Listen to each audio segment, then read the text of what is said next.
자, 오늘 여러분들과 함께 마태복음 27장 1절부터 31절까지의 말씀을 살펴보겠습니다. 대제사장들과 백성의 장로들이 예수님을 신문하고 난 이후에 결박해서 총독 빌라도에게 넘겨줍니다. 이들은 26장에서 이미 예수님은 사형에 해당한다라고 사형을 선언했지만 사형을 집행할 그런 권한은 없었습니다. 그래서 로마 총독 빌라도에게 예수를 넘겨주고 결국 로마 총독을 통해서 예수님을 사형시키려고 지금 이런 행위를 하고 있는 것입니다.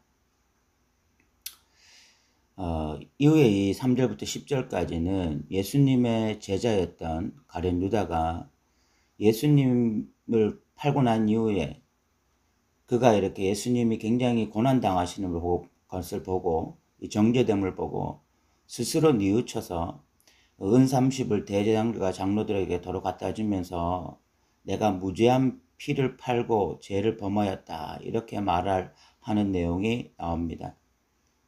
여기 보면 3절에 스스로 뉘우쳤다라는 말이 나오는데 이 스스로 뉘우쳤다라는 말은 회개하라 천국이 가까이 왔다라고 말을 할 때에 이 회개하라는 말과는 다른 말입니다. 헬라어로 여기서 지금 스스로 뉘우쳤다라는 말은 메타멜레테이스라는 말이고 회개하다라는 말은 메타노에오라는 말입니다. 헬라어로 달라요. 지금 이 가룟 유다가 하고 있는 행동은 자기 스스로 뉘우친 것입니다. 자신이 범한 잘못에 대해서 그냥 안타까워하고 고통하고 그런 상태인 것입니다.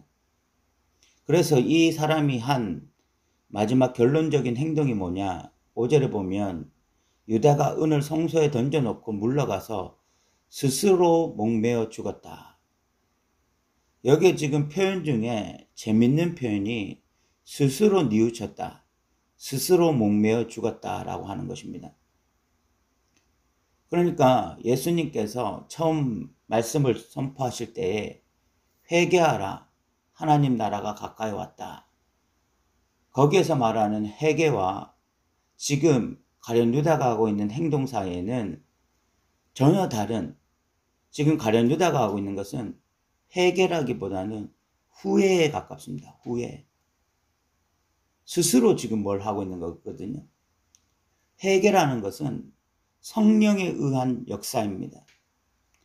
회개는 나 스스로 할 수 있는 것이 아닙니다.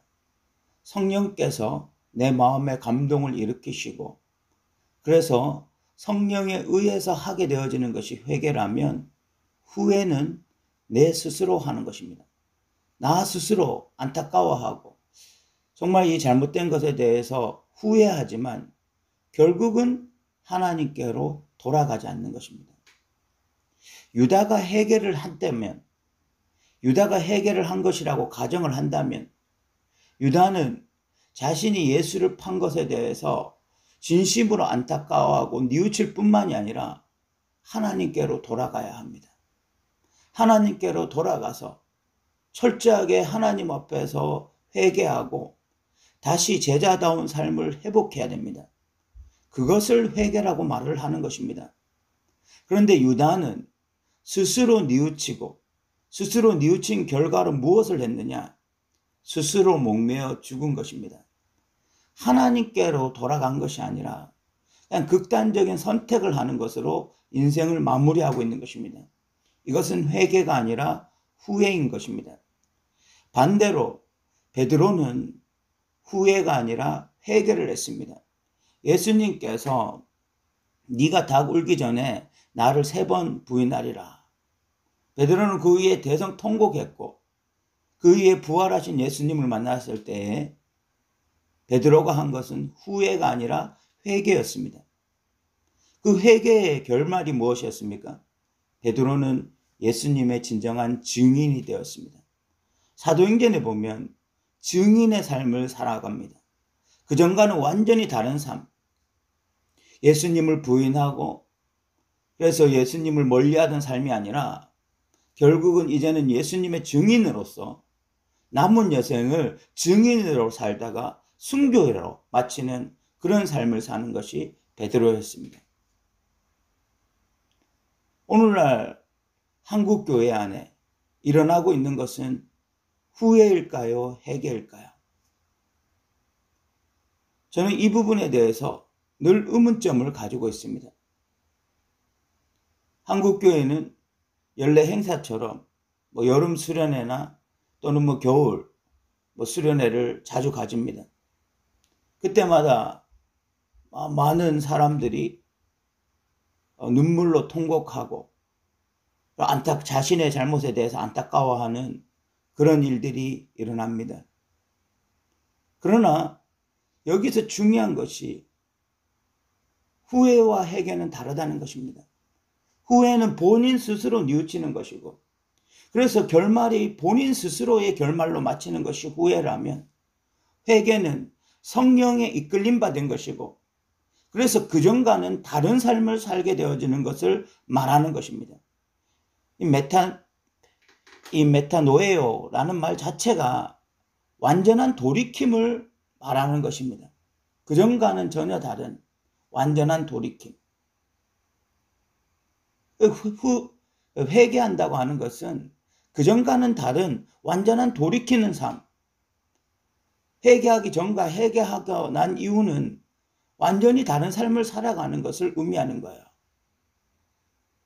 그런데 한국교회에 수련회 때마다 하는 그 회개라고 하는 것은 동일한 내용을 반복해서 말하는 것을 많이 보게 되어집니다. 작년에 했던 잘못을 올해도 동일하게 행하고 있고, 그 죄에 대해서 안타까워하면서 하나님 앞에 아뢰고 눈물로 통곡하고, 그런데 그렇게 했던 그런 회개가 작년에도 있었고 저작년에도 있었고 그리고 올해도 동일하고 끊임없이 반복되는 것입니다. 이것을 회개라고 볼 수 있겠습니까?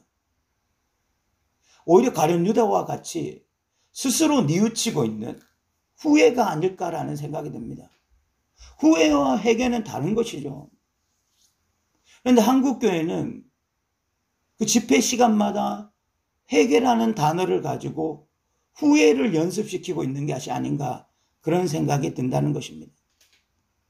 사랑하는 성도 여러분, 가룟 유다와 다른 제자들의 결정적인 차이는, 가룟 유다는 후회를 함으로 스스로 인생을 마감했다면, 제자들은 회개를 함으로 그 이후에 성령을 따르는 삶, 성령에 이끌림 받은 삶을 살아갔다는 것입니다.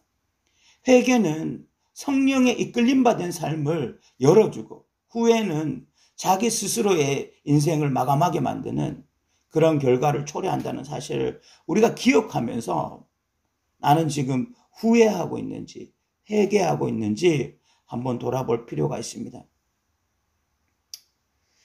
결국은 이런 대제사장들이 그 은을 거두어서 이것은 핏값이라 하고 성전고에 놔두지 않고 토기장에 밭을 사서 나그네의 묘지를 삼았는데, 그리고 그 밭을 피밭이라고 일컬었는데, 이는 9절에 보면 선지자 예레미야를 통하여 하신 말씀이 이루어졌다. 마지막 성취에 대해서 말하고 있습니다. 마태복음은 10번이나 성취의 구문이 나오고 있는데, 그 마지막 성취 구문이 바로 이 예레미야의 말씀이었던 것입니다. 이런 일련의 모든 과정들이 하나님의 뜻 안에 있었다 라는 것을 잘 보여주고 있습니다. 어쨌든 3절부터 10절까지는 가룟 유다가 진정으로 회개한 것이 아니라 후회함으로 자신의 인생을 스스로 마감하는 이야기가 나오고 있습니다. 이 11절부터 26절까지는 총독 빌라도가 예수를 신문하는 내용이 나오고 있습니다. 대제사장들과 장로들 입장에서는 종교적인 문제가 굉장히 중요했죠. 예수님이 하나님의 아들이라고 스스로 인정하는 것, 이런 것들이 굉장히 중요했다면, 이런 종교적인 이슈가 중요했다면, 총독 빌라도에게는 종교적인 문제는 전혀 문제가 되지 않는 것이었습니다. 중요한 것은 정치적인 문제였죠. 그래서 총독 빌라도가 예수님께 질문하는 것도 종교적인 질문이 아니라 정치적인 질문입니다. 총독 빌라도가 예수님께 내가 유대인의 왕이냐라고 질문하는 것은 정치적인 질문이죠. 왜냐하면 유대인의 왕은 로마 정부에서 세운 사람이라야 되는데 예수님이 스스로 유대인의 왕이다라고 이야기한다면 정치범이거든요. 로마 정부에서 세우지 않은, 공식적으로 세우지 않은, 그런데 스스로가 내가 유대인의 왕이다라고 말을 하니까 정치범으로 몰려서 죽을 판이에요. 장로들, 대제사장들과 장로들이 이 빌라도에게 예수님을 데리고 올 때에 종교적인 문제가 아니라 정치범으로 몰아서 예수를 죽이려고 이런 식의 지금 여론몰이를 하고, 그래서 빌라도가 예수님께 이런 질문을 하게 된 것입니다. 예수님은 여기에 대해서 아무 대답도 하지 않으셨습니다. 그때 빌라도가 다시 한번 많은 사람이 지금 이렇게 증언하는데 너 듣지 못했느냐라고 말을 할 때에 예수님이 한마디도 대답하지 않으시니까 14절에 보면 총독이 크게 놀라워하더라. 빌라도는 예수님을 신문하면서 예수님에게 있는 권위를 느꼈던 것 같습니다. 다른 죄수들은 자기 변호하기 바쁘거든요. 자기 변명하기 바쁘고 자기 변호하기 바쁜데 죄인으로 끌려온 이 예수라는 분은 정치범으로 끌려왔는데 너무 권위가 있는 것입니다. 너무 품위가 있는 것입니다. 빌라도는 거기에 대해서 놀라면서 이분이 죄인이 아니라는 것을 쉽게 판단할 수 있었던 것 같습니다. 그래서 빌라도는 15절에 보면 예수님을 특별 사면하려고 했던 것 같아요. 지금 이것이 유대인들 간의 문제이지 예수님이 정치범도 아니고 뭐 특별한 악인도 아니다라는 것을 판단했기 때문에 특별 사면으로 예수님을 놓아주려고 빌라도가 바라바와 예수님 중에 누구를 놓아주기를 원하느냐라고 말했을 때 20절에 보면 대제사장들과 장로들이 무리를 권하여서 바라바를 달라 하게 하고 예수를 죽이자. 대제사장들과 장로들이 무리를 움직여서 무리를 선동해서 결국은 예수님을 죽이는 자리로 이끌게 된 것입니다.